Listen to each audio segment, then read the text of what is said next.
تماشاوانên var piştî ku şivêdî dengûyek belav bûye ku berpirs û lengirên Êketî Niştîmanî Kurdistan biryar day deng bi kandîdên Êketî li bazinê dihûkê nedin. Me wekû var mîdya viya bizanîn rohinkirin li ser evî babetî çi ye?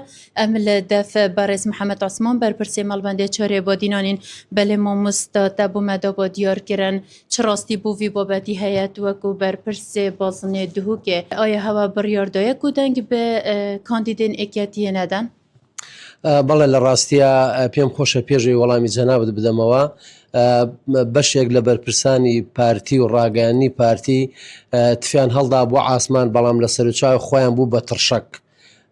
ئێمە و پارتی هەردوو لامان ئێمە دەنگ بە 326 ئەدەین وەکو کۆتای مەسیحی، ئەوانش دەنگ بە 320 کۆتای مەسیحی ئەدەن.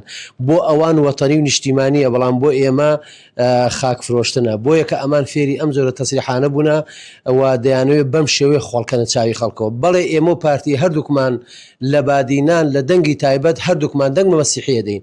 ئێمە بە کەسێکی ئەدەین کە زابطی خۆمانە 20 ساڵە یەکێتیە، ئەوانش دەنگ بە کادری خۆیان ئەدەن. بەڵام منازانم ئەبێ ئەم جیاوازیە چی بێ لە نێوان ئێمە و ئەوان کە بۆ ئەوان وەتەنی و نیشتیمانیە، بۆ ئێمەش خیانەت.